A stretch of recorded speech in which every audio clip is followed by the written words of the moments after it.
رمضان رمضان رمضان يا حبيب رمضان رمضان ليتك.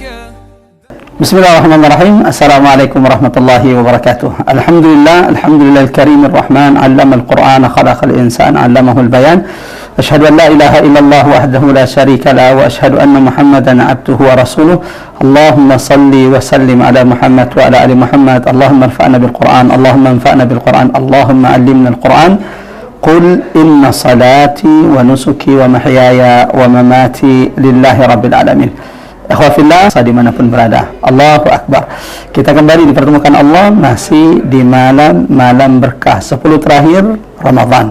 Di malam ke-24 ini kita akan melanjutkan kembali tadabbur Quran kita di dalam surah Al-Isra, surah Bani Israel, surah yang senantiasa dibaca baginda Rasulullah setiap sebelum tidurnya Rasulullah. Malam ini kita akan memetik ibrah, pelajaran, hidayah, mutiara tadabbur dari ayat ke-97 surah Al-Isra. A'udzu billahi minasyaitonir rajim. Bismillahirrahmanirrahim. Wa man yahdillahu fahuwa muhtadi wa man yudlil falan tajida lahum awliya'a min dunihi wa nahsyuruhum yawmal qiyamati 'ala wujuhihim 'umyan wa bukman wa summa ma'wahum jahannam kullama khabat sidnahum sa'ira. Barang siapa yang diberikan petunjuk oleh Allah, maka mereka lah yang mendapatkan petunjuk. Dan barang siapa yang disesatkan oleh Allah, maka tidak ada yang bisa menjadi penolong bagi mereka. Kami akan kumpulkan mereka pada hari kiamat, tersungkur di atas wajah-wajah mereka, buta, bisu dan tuli. Setiap tempat kembali mereka adalah jahannam.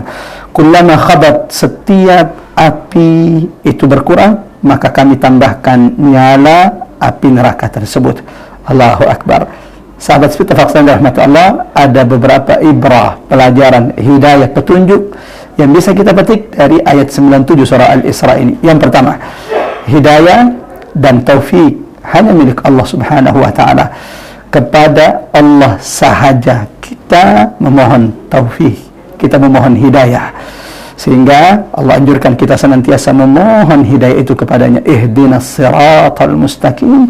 Sekurangnya 17 kali kita meminta kepada Allah agar diberikan Allah hidayah, taufik, berada di atas jalan Allah yang lurus.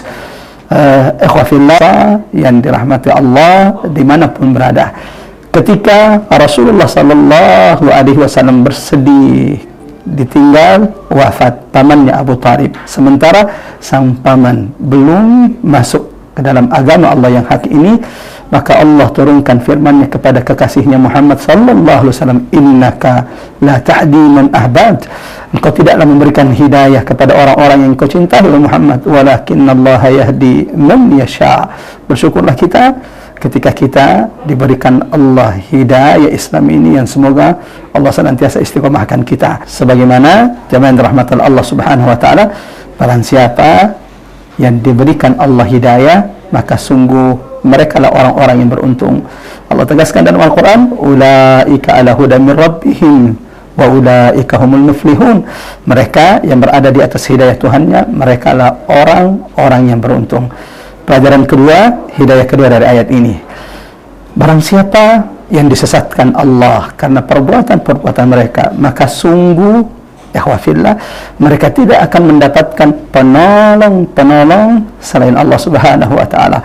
Mereka yang sudah dikunci mati hati mereka oleh Allah, khatamallahu ala qulubihim, Allah kunci mati hati mereka, pendengaran mereka, maka sungguh tidak akan pernah ada yang bisa memberi petunjuk kecuali Allah Subhanahu wa ta'ala. Ada orang-orang yang hati mereka sudah dikunci, pendengaran mereka sudah disumbat untuk memahami ayat-ayat Allah Subhanahu wa ta'ala. Tidak akan ada yang bisa menjadi penolong bagi mereka kecuali Allah merahmati mereka. Pelajaran terakhir, hidayah terakhir yang bisa kita petik dari Quran surah Al-Isra ayat 97 ini, ayat ini juga menjelaskan kepada kita ancaman Allah Subhanahu wa ta'ala yang begitu mengerikan bagi siapa? Bagi mereka yang mendahulukan kesesatan, mementingkan kesesatan, memilih kesesatan dibanding hidayah Allah. Ishtaru dalalata bil huda. Mereka yang menjual hidayah mereka demi untuk membeli kesesatan. Mereka yang menjual Islam mereka demi kekufuran. Mereka yang menjual agama mereka demi keuntungan dunia yang sedikit. Apa ancaman Allah di ayat ini? Allah mengancam mereka, wa nahsyuruhum, kami akan kumpulkan mereka pada hari kiamat ala wujuhihim, tersungkur di atas wajah-wajah mereka, sementara mereka saat itu buta, bisu dan tuli.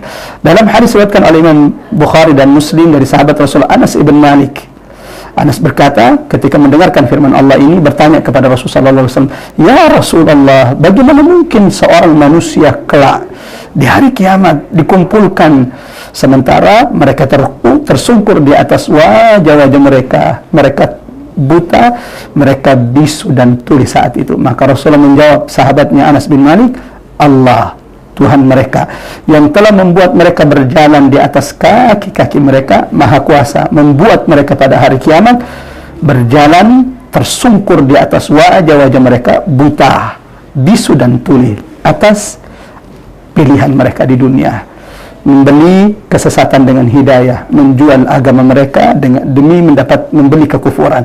Mereka yang menggadaikan hidayah iman mereka demi kesesatan, demi kenikmatan semua sementara dunia ini. Mudah-mudahan ikhwah fillah, Allah senantiasa menjadikan kita orang-orang yang diberikan hidayah, petunjuk, taufik kepada Allah. Semoga Allah tidak mencabut hidayah yang Allah telah berikan kepada kita semuanya, dan semoga ikhwah fillah Ramadan betul-betul menjadi madrasah bagi kita bagaimana kita sabar teguh di atas hidayah Allah, di atas petunjuk Allah Subhanahu wa taala, sampai ata'ana liyakin, kematian, ajal yang hak itu datang kepada kita semuanya. Wassallallahu ala Muhammad wa ala ali Muhammad. Wassalamualaikum warahmatullahi wabarakatuh.